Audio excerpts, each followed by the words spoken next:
Toda mi infancia viví convencida de que había nacido en la familia más sencilla, pero también la más amorosa del mundo. Crecí en una casa con olor a pan casero y con el sonido de un viejo radio que mi abuela encendía todas las mañanas. Pero lo que yo no sabía, era que mi vida entera era una mentira cuidadosamente tejida. Una mentira que solo se rompería después de la muerte de la única persona que yo amaba como a una madre. Nací y crecí en un pequeño pueblo del interior, donde todos se conocen por nombre, donde los vecinos se saludan por la calle y donde el tiempo parece moverse más despacio. Mi casa era modesta, de paredes descascaradas y cortinas floreadas. Pero allí dentro, vivía el calor más puro que una niña puede recordar, el calor del abrazo de mi abuela Lidia. Ella fue, durante muchos años, todo mi mundo. Lidia era una mujer fuerte, de esas que la vida golpeó muchas veces, pero que nunca perdió la dulzura en la voz.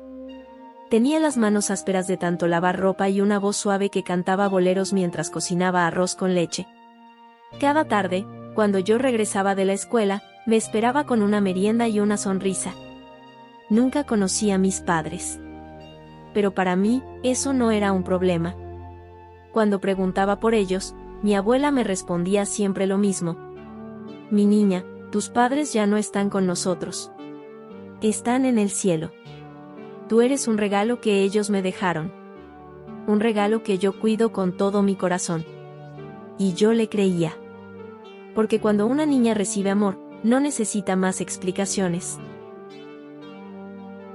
Pero con el tiempo, las preguntas comenzaron a crecer dentro de mí como pequeñas raíces que se enredaban en mi pecho. ¿Por qué no tenía fotos de mis padres? ¿Por qué ninguna tía ni ningún otro familiar venía nunca a vernos? ¿Por qué, cuando caminábamos por la plaza, algunas personas nos miraban y luego bajaban la vista como si hubieran visto un fantasma? Una vez, cuando tenía 8 años, escuché una conversación entre dos vecinas en la tienda del pueblo. ¿Sabes que Lidia todavía tiene a la niña? Pobrecita, ella no sabe nada. No tiene idea de lo que pasó. En ese momento, no entendí qué querían decir. Pero esas palabras se clavaron en mi mente como espinas. ¿Qué era lo que yo no sabía? Volví a casa corriendo y le pregunté a mi abuela con los ojos llenos de lágrimas. ¿Qué es lo que no sé, abuela? ¿Qué pasó conmigo? Ella se agachó, me tomó del rostro con las manos temblorosas y dijo: Lo único que necesitas saber, mi vida, es que yo te amo más que a mi propia vida. Y que lo que pasó, ya no importa. Después de eso, nunca volví a preguntar. Pero tampoco volví a dormir tranquila. Los años pasaron. Me convertí en adolescente, y aunque mi amor por Lidia nunca cambió, empecé a notar más cosas. Ella evitaba hablar del pasado. Siempre que veía que yo estaba escribiendo algo en mi diario o leyendo sobre psicología, se ponía nerviosa. Una vez, encontré una caja cerrada con llave en el fondo del armario, y cuando le pregunté qué era, simplemente me dijo: cosas viejas, recuerdos que no vale la pena revolver. Esa caja me obsesionó durante años. Era como si una parte de mí supiera que la verdad estaba ahí dentro. Pero jamás la abrí. No mientras ella vivía. Yo amaba a mi abuela más que a nadie. Pero ese amor no evitó que creciera en mí una sombra de incertidumbre. Una sensación extraña, constante, de que algo no encajaba en mi historia. Lo que no sabía era que, cuando esa caja se abriera, no solo descubriría la verdad sobre mis padres, sino que tendría que reconstruirme desde cero. Porque todo lo que creía saber de mí era mentira. La enfermedad de mi abuela llegó como una tormenta silenciosa. Un día estaba cocinando galletas como siempre, y al siguiente, ya no podía levantarse de la cama. Yo no sabía que esa sería la última vez que la vería sonreír. Ni que, después de su muerte, una simple carta me haría cuestionar toda mi existencia. Mi abuela tenía 73 años cuando comenzó a olvidar las cosas. Primero fueron pequeñas confusiones, dejaba la olla en el fuego, se le olvidaban nombres, se perdía en su propio jardín. Pensamos que era la edad. Pero cuando comenzó a tener dolores constantes y a vomitar sin razón, supe que algo no andaba bien. El diagnóstico fue brutal: cáncer avanzado. Ya no se podía hacer mucho. los médicos le dieron pocos meses de vida. Yo tenía 23 años, trabajaba como asistente en una oficina pequeña del pueblo, y pasaba cada segundo libre a su lado. Verla deteriorarse fue lo más doloroso que viví hasta ese momento. La mujer que me crió, que me protegió de todo, que era mi refugio, se estaba yendo poco a poco. En sus últimos días, me pedía que me sentara a su lado y le leyera cuentos. Me tomaba de la mano y a veces me decía frases sin sentido. Pero hubo una tarde en especial que jamás olvidaré. Ella me miró con lágrimas en los ojos, me acarició el rostro y susurró: «Perdóname, mi niña, no supe cómo hacerlo. No supe cómo decirte la verdad sin destruirte». Le pregunté qué quería decir con eso, pero ya no tenía fuerzas para hablar más. Lidia falleció una mañana fría de octubre. La casa quedó en un silencio sepulcral. Después del entierro, todo lo que me rodeaba parecía vacío. Su ausencia pesaba en cada rincón. Una semana después, recibí una llamada inesperada de un abogado. Me pidió que fuera a su oficina, pues mi abuela había dejado algo para mí. Pensé que sería algún documento legal, el testamento, tal vez las escrituras de la casa. Pero lo que me entregó fue un sobremanila, grueso, cerrado con cuidado. El nombre en la portada estaba escrito con la caligrafía inconfundible de mi abuela: «Para mi Lucía, cuando ya no esté». Sentí un nudo en la garganta. Abrí el sobre con las manos temblorosas. Dentro había una carta. Larga. Escrita a mano, con tinta azul y algunas manchas de lágrimas secas. Mi niña hermosa. Si estás leyendo esto, es porque ya no estoy a tu lado. Ojalá pudiera tomarte la mano y mirarte a los ojos mientras te digo todo esto. Pero nunca tuve el valor. Te cuidé, te amé, te protegí de todo, menos de la verdad. No quiero que me recuerdes con rencor, sino con comprensión. Hay cosas que hice creyendo que eran lo mejor para ti, aunque quizá no lo fueron. Ahí empezó el derrumbe de todo. Mi abuela confesaba que no era mi madre. Eso ya lo sabía. Pero luego escribió algo que me hizo quedarme sin aliento. Tus padres no están muertos, Lucía. Nunca lo estuvieron. Tu madre vive en la ciudad vecina. Se llama Verónica. Tiene otra familia ahora. Otra hija. Una vida nueva. Y tú fuiste parte de algo que ella quiso enterrar para siempre. La carta detallaba cómo, a los 17 años, Verónica, mi madre biológica, quedó embarazada tras una relación con un hombre casado. Cuando la familia de él se enteró, hicieron todo lo posible por ocultar el escándalo. Verónica fue enviada al pueblo, a la casa de Lidia, mi abuela, para tenerme en secreto. Mi nacimiento fue silencioso. Sin fotos. Sin celebración. Un secreto. Ella me pidió que te criara. Me rogó que no contara nada. Que tú nunca supieras quién era ella. Me dijo que eras un error. Pero yo nunca vi un error en ti, Lucía. Te vi como una luz. Una oportunidad de dar amor otra vez. Y por eso, acepté ser tu madre, aunque en los papeles solo fuera tu abuela. Terminé de leer la carta con los ojos desbordados. Las palabras se movían en el papel por las lágrimas. Verónica, mi madre, estaba viva. Y me había abandonado. Pero lo que me destrozó por dentro no fue solo saber la verdad. Fue imaginar cuánto dolor había guardado mi abuela todos esos años. Cuántas veces había querido contarme, y se había callado para no hacerme daño. La carta me dejó con más preguntas que respuestas. ¿Por qué me habían negado? ¿Quién era mi padre? ¿Y por qué, durante toda mi vida, nadie me buscó? Pero también sentí algo que nunca había sentido antes, rabia. Porque mientras yo lloraba la muerte de la única persona que me amó, en algún lugar, había una mujer que vivía tranquila, fingiendo que yo nunca había existido. Pasé días enteros encerrada en casa, con la carta de mi abuela sobre el pecho. La leía una y otra vez, buscando algo más. Una explicación. Una razón para todo ese abandono. Pero no había nada. Solo quedaba un nombre, Verónica. Mi madre. Y un pueblo no muy lejos. Así que decidí buscarla. Lo que no imaginaba era lo que iba a encontrar. Nunca en mi vida había sentido tantas emociones juntas: tristeza, rabia, miedo, confusión. Lloraba por mi abuela, por la mentira, por la niña que fui.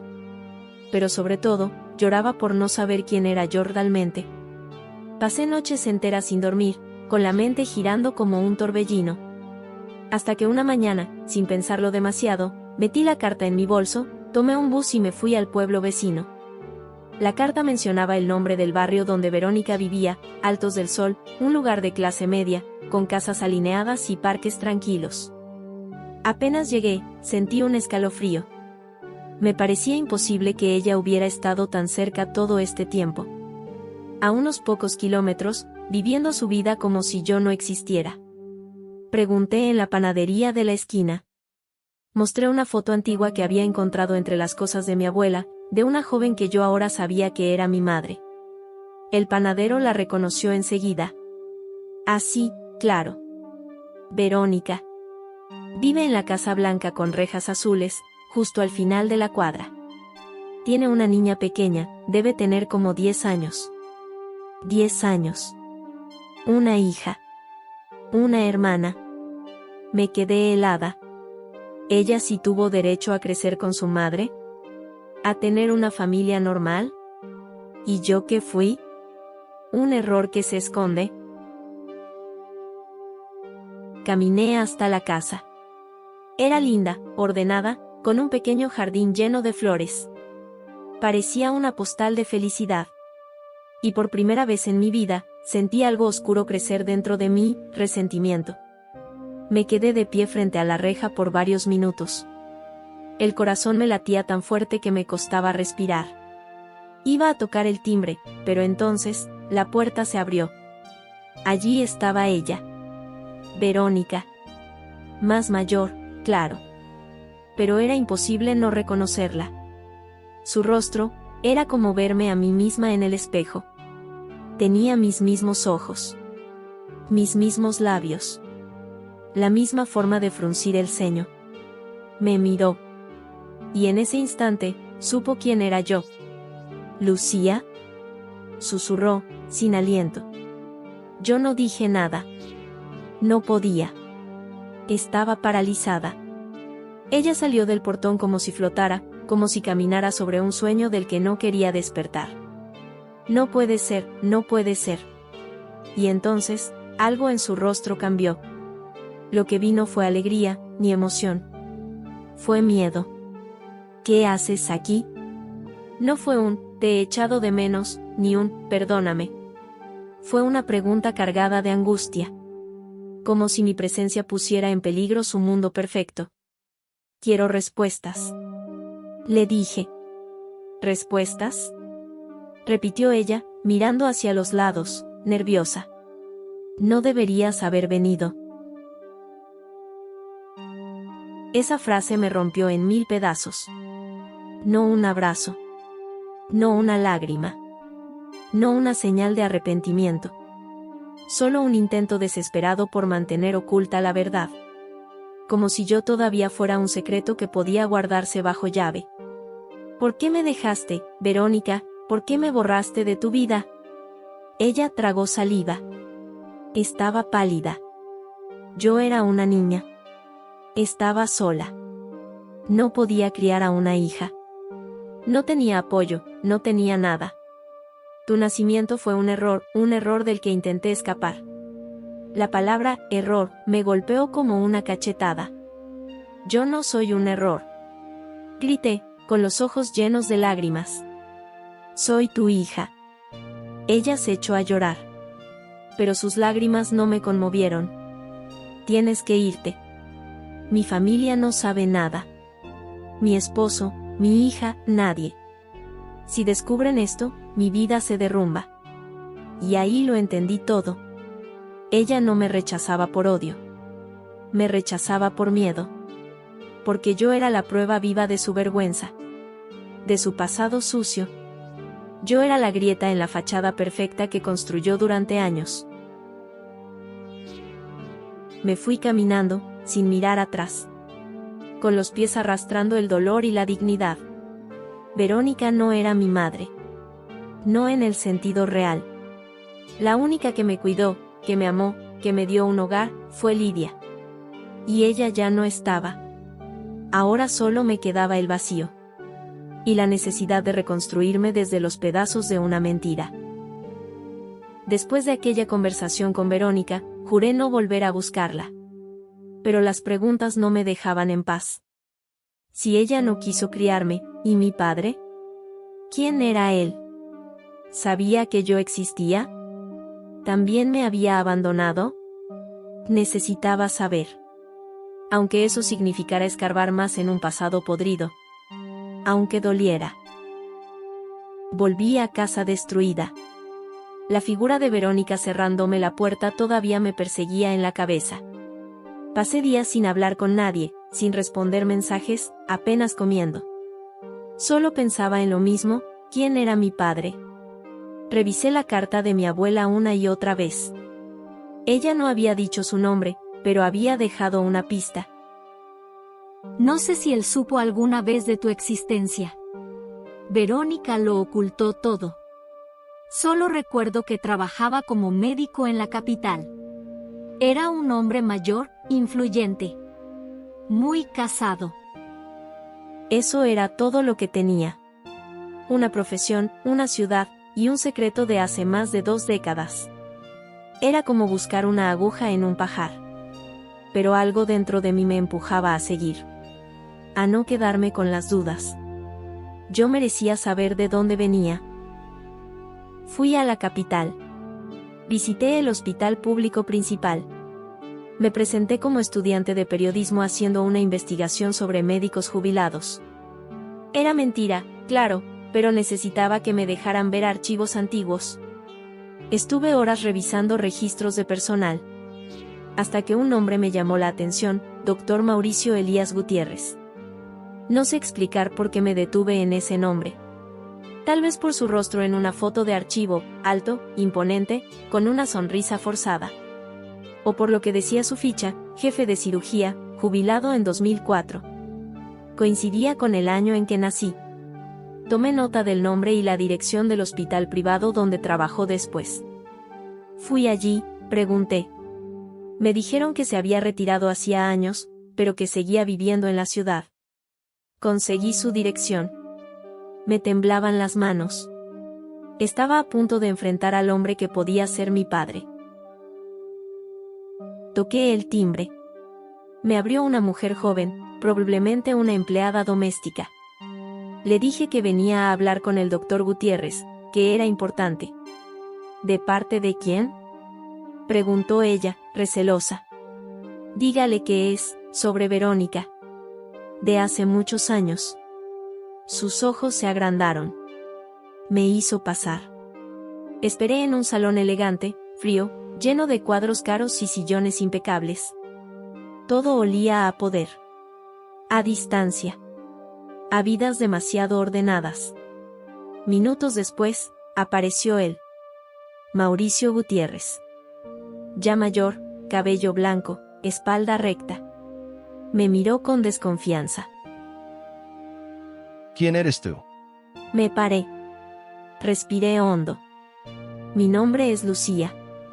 Tengo 24 años. Y creo que usted podría ser mi padre. Hubo un silencio que duró una eternidad. Él no parpadeaba. ¿Qué estás diciendo? Mi madre se llama Verónica. Fue su amante hace más de 2 décadas. Yo nací en ese tiempo. Ella me ocultó. Me dejó con mi abuela. Nunca supo si usted sabía de mi existencia, ¿lo sabía? Él se quedó quieto. Su mandíbula temblaba. No, Verónica nunca me dijo nada. ¿Y si te lo hubiera dicho? Se sentó. Parecía enfermo de pronto. Esto puede destruirme. Mi esposa, mis hijos, Mi nombre. Yo no vine a destruir nada. Solo quiero saber si soy hija de alguien. Si existo para alguien más que mi abuela. Me pidió que le diera unos días. Quería hacer un test de ADN. Yo acepté. Una semana después, me llamó. El resultado es positivo. Eres mi hija. Pero necesito que no vuelvas a buscarme. Nadie en mi familia puede saber esto. Por favor, Lucía, olvídate de mí. Otra puerta se cerraba. Otro padre que me negaba. Ya no era una niña. Pero esa sensación de ser desechable, de ser una vergüenza para todos, me rompía por dentro. ¿Qué tenía yo de malo? ¿Por qué todos huían? Fue en ese momento que entendí, no podía seguir buscando amor en quien solo me veía como un error. Después de esa llamada final con el doctor Gutiérrez, no lloré. Me quedé sentada frente al celular apagado, sintiendo como algo dentro de mí moría. Pero no era tristeza. Era el final de una espera inútil. El cierre de una herida abierta durante demasiado tiempo. Guardé todos los papeles, fotos y cartas en una caja. Cerré la tapa. Y la puse en el altillo. No para olvidar, sino para dejar de sangrar. Volví al pueblo. Regresé a la casa de mi abuela. Estaba vacía, con olor a madera vieja y a recuerdos. Me senté en su sillón favorito y cerré los ojos. Escuché su voz en mi memoria. Lucía, mi niña. Lo más importante que puedes ser, es tú misma. No lo que otros quieren que seas. Ese día lloré. Pero fue distinto. Fue un llanto de alivio. De despedida. De inicio. En los días siguientes, tomé decisiones. Renové la casa. Puse plantas nuevas en el jardín. Pinté las paredes. Saqué fotos viejas y colgué una de Lidia en la entrada. Una gran foto, enmarcada, con su sonrisa generosa. Esa era mi verdadera madre. La única que merecía ese título. Y luego, comencé a escribir. Llené cuadernos enteros con mi historia. Las mentiras. Las búsquedas. Las caídas. Las puertas cerradas. Lo escribí todo. Cada palabra me sacaba un peso del pecho. Y entendí que no estaba sola. Que allá afuera, seguramente, había otras Lucías. Otras personas que crecieron con silencios, que fueron rechazadas, que necesitaban escuchar que sobrevivir también es un acto de amor. Abrí un blog. Empecé a contar mi historia. Sin nombres reales, claro. Pero con toda la verdad. Y, para mi sorpresa, empezaron a llegar mensajes. Gracias por contar esto, me sentí menos sola. Yo también fui criada por mi abuela y nunca supe quién era mi padre. Tu historia me dio fuerzas para buscar mi origen. Y fue ahí, en medio de ese mar de palabras compartidas, donde encontré mi propósito. No fui criada con padres perfectos. No tuve una infancia ideal. Pero tuve amor. Y con eso, bastaba para empezar de nuevo. Un día cualquiera, estaba sentada en el porche de mi casa, tomando té, cuando una niña pasó en bicicleta y me saludó. Sonreí. Y por primera vez, esa sonrisa fue completa. Sin dolor escondido. Entendí que no necesitaba más respuestas. Yo no era hija del abandono. Ni del error. Era hija del amor valiente de una mujer que me eligió cuando nadie más lo hizo. Y era, también, hija de mí misma. De mis decisiones. De mi voz. Si llegaste hasta aquí, gracias. Gracias por escuchar mi historia. Si alguna vez te sentiste invisible, no deseado, olvidado, quiero que sepas algo, tú vales. Tu historia importa. Y aunque otros huyan, tú puedes quedarte contigo mismo. Eso ya es suficiente. Si esta historia te tocó el corazón, suscríbete al canal, dale like y cuéntame en los comentarios si alguna vez sentiste que tu vida también estuvo marcada por secretos o silencios. Te leo.